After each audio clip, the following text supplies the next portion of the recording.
6-1, 6-2. That's the scoreline. Clean, dominant. The kind of number that makes a match look easy from the outside. Here's what it doesn't tell you. 10 minutes into this match, Alex Eala made one decision, quiet, almost invisible to anyone watching casually. That decided everything that followed. Not the scoreline, not the highlights. That one decision. By the end of this piece, you'll know exactly what it was, why it worked, and why the real danger of this match came after she was already winning. Wimbledon doesn't hand out reputations easily. It's the oldest tennis tournament in the world, running since 1877, and it has a way of separating players who merely look talented from players who can hold up under a very specific, very old kind of pressure, tradition, silence, and a surface that refuses to forgive. Champions here aren't remembered just for winning. They're remembered for how they handled the moments the match could have gone either way. That's the stage this first-round match quietly tested Eala against. Alex Eala is 21, world number 30, the 29th seed at Wimbledon 2026. That seeding is a historical fact worth sitting with for a second. She's the first Filipina ever seeded at Wimbledon. Not this year. Ever. Her run into the tournament wasn't quiet, either. She won the Birmingham Open in June, her second WTA 125 title. Then she went to Berlin and beat world number 2 Elena Rybakina and world number 8 Alina Svitolina back-to-back. In the semifinals on grass. 2 Grand Slam champions in 1 week on the surface everyone considers hardest to master. Her 2026 grass court record stood at 10 wins, 3 losses heading into Wimbledon. In the days right before the tournament, she was partnering 5-time Wimbledon champion Venus Williams in doubles at Bad Homburg, training next to someone who's basically a walking blueprint for how to win on this surface. This was her second Wimbledon main draw. Her first, in 2025, ended in round 1, a loss to then-defending champion Barbara Krejcikova. She didn't come back this year, hoping things would be different. She came back with a year of evidence that they would be. Her game is worth understanding before the match even starts, because it's not an accident that she plays the way she does. Eala trained to the Rafa Nadal Academy system, an environment built around discipline, early ball striking, and relentless baseline aggression, the opposite of a passive defensive style. That foundation explains why her instinct, even under Wimbledon pressure, is to step forward rather than retreat. It's not bravado. It's years of repetition turned into reflex.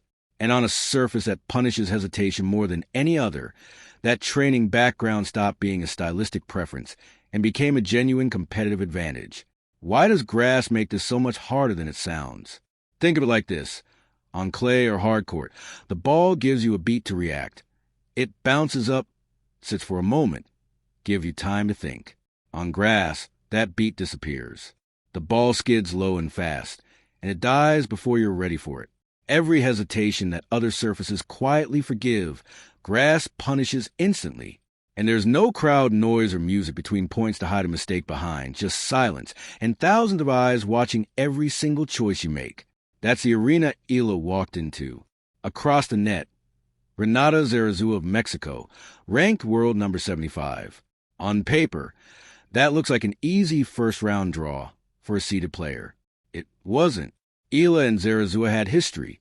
They'd been doubles partners at the 2025 French Open. And in 2024, at the ITF Carey Tennis Classic, Zarazua had actually beaten Eala in the quarterfinals. Head-to-head, 1-0, Zarazua's favor, walking in. But the real danger wasn't history. It was Zarazua's game plan. Picture a boxer who never throws a first punch, who just circles, absorbs, waits for you to get impatient and swing wild. That's Zarazua on a tennis court. She doesn't hit winners. She extends rallies, stays patient, and lets her opponent's own nerves do the damage for her. That style has ended plenty of promising young careers on big stages. Not because those players lack talent, but because they couldn't stay composed against someone who refused to rush. So here was a real question, the one nobody was saying out loud before the match. Could Eala's aggressive game survive sustained contact with a player built specifically to dismantle aggression? Here's the moment. 10 minutes into the match. When pressure spikes, almost every player's instinct is the same. Step back. Give yourself more time, more space, more room to breathe. It feels safe. against a counterpuncher like Zarazua, it's exactly the wrong move, because stepping back is the one thing she needs from you. Time and space are her whole game plan. Give her those, and she'll extend every rally until your patience runs out first. Eala did the opposite. She stepped inside the baseline and took the ball early, right off the bounce, before the grass could make it skid low and unpredictable. Every time Zarazua tried to slow the tempo down, Eala closed the distance instead of giving her more room. She shortened the court on purpose, taking away the one resource Zarazua's entire game depends on: time. One decision. 10 minutes in, it rerouted the whole match before most of the crowd had even settled into their seats. The stats backed this up completely. Eala won 21st serve return points to Zarazua's 6. On second serves, she dominated 8 points to 2. Those aren't the numbers of a player reacting to her opponent. Those are the numbers of a player who took control early and never gave it back. Picture one exchange from that opening stretch. Zarazua serves, expecting a rally on her terms. Slow, grinding from behind the baseline. Instead, Eala meets the return a full step inside the court, catching on a rise before it can skid low and awkward. The shot comes back faster and deeper than Zarazua wanted, and suddenly she's the one being rushed instead of doing the rushing. That single exchange, repeated with small variations point after point, is the entire match compressed into one image. Eala wasn't just winning points. She was quietly rewriting the terms of engagement before Zarazua realized they'd changed. Eala held her opening service game at love, then broke Zarazua in the fourth game, 3-1, comfortable. Then games 5 and 6 happened, and the match tightened for the first time. Zarazua didn't fold just because her opening plan had been read and countered. She adjusted, leaning even harder into long rallies. In one stretch, Eala built a commanding 40-0 lead on her own serve and watched it slip away entirely, needing 7 deuces to finally close it out. Here's the detail that separates this from a routine straight sets win.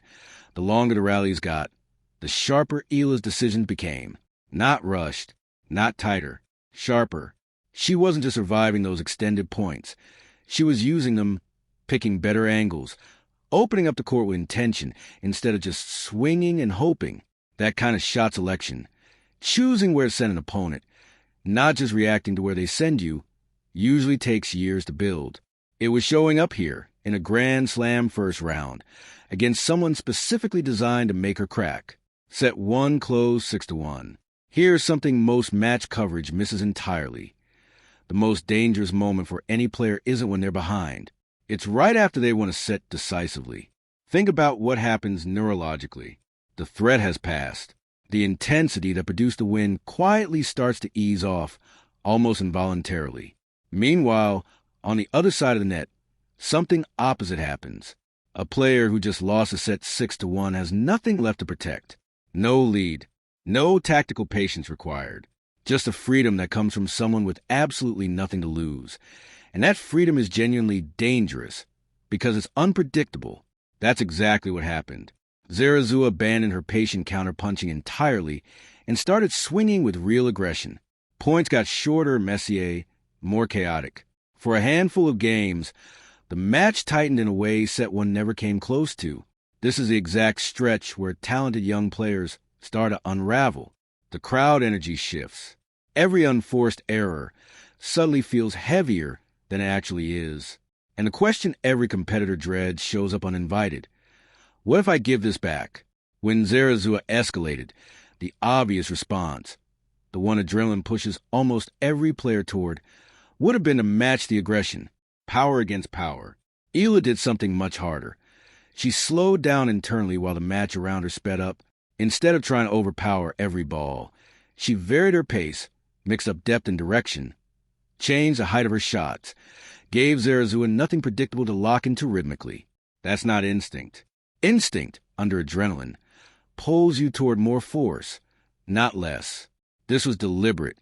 The ability to keep thinking clearly and executing with precision, while every physical signal in your body is screaming to react emotionally. The result: Zarazua's aggressive burst came in short, isolated flashes instead of sustained wave. Every push forward met a specific answer. A return taken early, A shot dropped into open space. A service game closed out without drama. Eala's composure didn't just survive the pressure. It slowly suffocated, game by game, until there was no real tension left in the outcome. Only an understanding how she'd gotten there. Set 2 closed 6-2. Match point sealed with a forehand winner. Final score, 6-1, 6-2. 1 hour, 18 minutes. These stats aren't just describing a win. They're describing a specific style of winning. Controlled, aggressive, low error, at exactly the moments that mattered. Eala struck 22 winners to Zarazua's 11. She created 17 breakpoint opportunities and converted 4. Zarazua, meanwhile, converted 0 over 2 breakpoint chances all match at net. Eala won 16 of 21 approaches. Direct proof that closing the court early was working. Both players finished with 11 unforced errors, meaning this wasn't won because Zarazua collapsed. It was won because Eala was simply better, point after point. She also saved both breakpoints she faced on her own serve, against a player whose entire game is designed to find exactly that moment of lost concentration. That last stat matters more than it might look. Against a specialist in patience, saving every breakpoint isn't luck. It's discipline measured in real time. After the match, Eala talked about something that had been visible the entire time. Court 12 had turned into something close to a home crowd for a Filipino player in London at Wimbledon. She said she'd been genuinely surprised. Wimbledon tickets are notoriously hard to get, and yet the stands look close to a full house of Filipino supporters. She said she never imagined feeling a home crowd atmosphere here, and that the support meant more than she could easily put into words. Commentators described the celebration after match point as something closer to a semifinal reaction than a first-round one. Former ADP player Sam Querrey had actually flagged this quality about her before the tournament even started, that Eala's reactions after big wins carry a weight suggesting she understands exactly what each result means beyond just her own career. That showed up again live on Court 12 on June 30th, 2026. The history here is simple to state. Eala is now the first Filipino to win a singles main draw match at Wimbledon. That record didn't exist before this match. She built it point by point in 78 minutes. To understand why that mattered so much to people in the stands, it helps to know what Philippine tennis has looked like on the world stage until now. No deep runs, no seeded players, no singles wins at majors for decades. Eala hasn't just been performing well individually. She's been building a category that didn't previously exist for Filipino tennis, with millions back home watching a sport suddenly feel possible in a way it hadn't before. That's why Court 12 didn't feel like a typical first-round crowd. They weren't just watching a match. They were watching a first. This wasn't a comfortable win over a low-ranked qualifier on a forgiving surface. This was a Grand Slam first-round match at Wimbledon. The tournament built to expose the smallest crack in technique or composure against an opponent who held a head-to-head edge and whose entire game plan exists to dismantle players exactly like Eala. She's also now the first Southeast Asian player seeded in singles at a major Grand Slam since Thailand's Tamarine Tenasugarn at the 2009 Australian Open. 17 years. Closed in one tournament. It's worth pausing on what this loss actually meant for Zarazua, too, rather than reducing her to a name and a scoreline. She didn't lose because she played badly or because her game plan was flawed. Patient counterpunching has built an entire career for her, and it has beaten better-ranked players before. She lost because, for 78 minutes, someone executed a near-perfect answer to exactly the questions her style asks. That's not a small thing to absorb in a Grand Slam first round, and it says something about the level Eala reached that a proven, experienced competitor never found a real foothold. Next up, Australia's Maya Joint on Thursday, July 3rd, the same player who beat 23-time Grand Slam champion Serena Williams in the first round, and the same player who beat Eala in the 2025 Eastbourne final. So here's the real question, the one this scoreline can't answer on its own. Can Eala find that same composure again? The patience of set 1, the calm of set 2, against a completely different opponent, under heavier pressure than a first-round match generates? Scorelines fade from memory fast. What sticks around, over a career, are patterns, the same quality of decision-making showing up again under harder conditions, against opponents with fewer weaknesses than Zarazua had. Every great run has to start with a match like this one. Unglamorous on paper, quietly decisive underneath. Nobody remembers the exact score of a first round years later. What they remember is whether the player walking off that court looked like someone who belonged there. On June 30th, 2026, on court 12, in front of a crowd that felt like home a few thousand miles from it, Alex Eala did. The foundation is there. Thursday starts telling us if it holds.